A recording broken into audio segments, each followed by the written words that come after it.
మీడియాకి అంత false information తోటి తను మీడియాకి వెళ్ళి మా మీద ఎక్కడ లేని ఆరోపణలు చేసింది. తర్వాత ఈలో మీడియాకి వెళ్ళే ముందు ఆమె హరిత గారిని కాంటాక్ట్ చేసి నాకు 36 నెలల జీతం ఇప్పించండి, అప్పుడు మీ మీద అలిగేషన్ చేయాలి, 33 సంవత్సరాలు దానికి ఇచ్చేయాలి. అసలు మా దగ్గర ఎవరైనా రిజైన్ చేయాలంటే 2 months నోటీస్ ఇవ్వాలి. మేమే పర్మిట్ చేసేటట్టయితే మేము 2 months శాలరీ ఇస్తాం, తన అపాయింట్మెంట్ ఆర్డర్ ప్రకారం అది. సో 36 months శాలరీ అంటే అందులో అనిత గారేమో ఆశ్చర్యపోయి 36 months 6 months 6 months ఏమంటున్నారు, 6 months అంటే కాదు 36 months నాకు శాలరీ ఇవ్వాలి. దాంతోనే తెలుస్తుంది ఇది బ్లాక్మెయిల్. ఇది మమ్మల్ని బ్లాక్మెయిల్ చేసి మా దగ్గర డబ్బు వసూలు చేయడానికి ఇది చేసిన పన్నాగం అని దాంతో క్లియర్గా తెలిసింది. ఇంకా మేము ఇవ్వడానికి వీలు కాదని చెప్పాను. ఇవ్వడానికి వీలు కాదు అని చెప్తే ఇంకా అప్పుడేమో ఎక్కడ లేని అభియోగాలు మా మీద పంపి ప్రెస్కి వెళ్ళింది. సో ఉదయం న్యూస్ ఛానల్స్ కొన్ని వచ్చి వాళ్ళని కలవాలన్నారు. నేను దేవి ఉపాసకుని, నేను నా భార్య ఇద్దరం మేము దేవి ఉపాసకులం. రోజు టైం ఉంటే 2 గంటలు, లేకపోతే టైం లేకపోతే కనీసం 1 గంట మా పూజ గది, మా ఇంట్లోనే ఒక టెంపుల్ కట్టుకుంటాం. సో అక్కడ పూజ చేసుకుంటాం. సో నిన్న శ్రావణ శుక్రవారం పూజ అయిన తర్వాత కూడా శ్రావణ శనివారం పూజలో ఉన్నాము. అప్పుడు మీలో కొంతమంది వచ్చారంట, నాతో మాట్లాడాలి. వచ్చిన వాటితోటి మా సిఎఫ్ఓ మా జిఎం మాట్లాడారు, చెప్పారు. అప్పుడు వాళ్ళు ఏమన్నారంటే లేదు అలా కాదు, మీ చైర్మన్ తోటే ఆయనతోనే మాట్లాడదాం, ఆయన్నే కలవాలి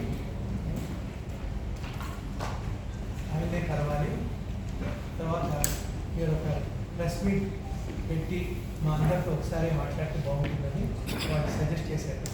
సరే మేమేమీ తప్పు చేయలేదు, అందువల్ల మాకేమీ భయపడాల్సిన అవసరం లేదు, అందుకని ఈ ప్రెస్ మీట్ పెట్టాం, మీ అందరికి ఇచ్చాం, మీకు ఈ విషయాన్ని చెప్తాము.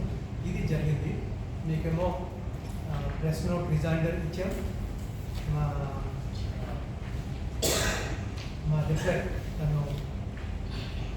ప్రెస్ స్టేట్మెంట్స్లో మీడియాకి ఇచ్చిన ఇన్ఫర్మేషన్ అదంతా ఫాల్స్ అని చెప్తూ తర్వాత ఫ్యాక్ట్స్ అన్నీ ఎక్స్ప్లెయిన్ చేస్తూ ఇచ్చాం.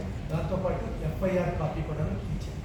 దీంట్లో మొత్తం ఇన్ఫర్మేషన్ అంతా తను మీడియాకు పోయేది మీరు చెప్తున్నారు కదా, తను కేసులో కంప్లైంట్ చేసినారు, ఎఫ్ఐఆర్ అయింది కదా. ఓకే, కానీ మీడియా ఫ్రెండ్స్ చెప్పారు ఆమె వాళ్ళతో మాట్లాడిందని, అందువల్ల నేను అన్నాను మీడియా. సరే ఇప్పుడు 1 lakh ఆమె దొంగలించిందని మీరు ఒక క్లారిటీకి వచ్చారా? వచ్చారు. అంటే చైర్మన్ రూమ్కి వెళ్ళి యాక్సెస్ అనుకుందా? చైర్మన్ నా రూమ్లోనే పక్క రూమ్లో కూర్చుంటున్నారు, ఇంకా ఎవ్వరు లోపల రాదు. నేను పిలిస్తేనే ఎవరైనా వస్తారు. తర్వాత దాన్ని దాటుకొని ఎవరు రాదు. సో ఆ రోజేమో మా ఇంపార్టెంట్ మీటింగ్ జరిగింది. ఆ మీటింగ్ నేను మధ్యలో వెళ్ళాను, 1 గంట సేపు జరిగింది ఆ రోజు మీటింగ్. ఆ మీటింగ్ తర్వాత మళ్ళీ తిరిగి వచ్చాను.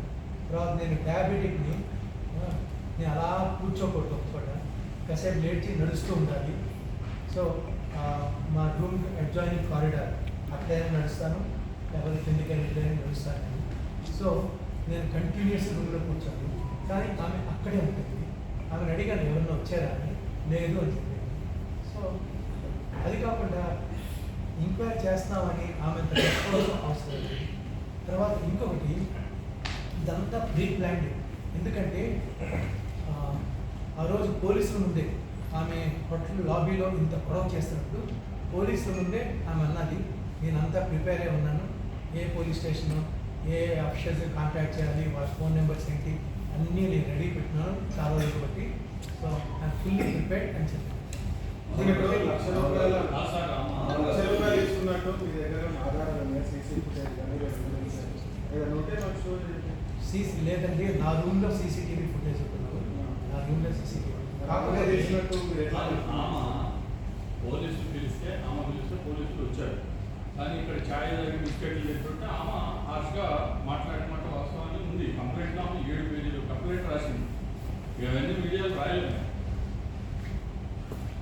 ఆమె ఏమైనా రాయొచ్చు, ఎందుకంటే బ్లాక్మెయిల్ చేద్దామన్న ఉద్దేశంతో వచ్చినప్పుడు ఏమైనా రాయొచ్చు. బ్లాక్మెయిల్కి ఏంటి ఆధారం అని అడుగుతారు. బ్లాక్మెయిల్కి ఏంటంటే ఆమె అనితా మేడంతో మాట్లాడినప్పుడు అది రికార్డ్ చేసాం. ఆ రికార్డు కాబట్టి ప్లే చేశాను. Just 2.5 minutes. మనోజ్ గారు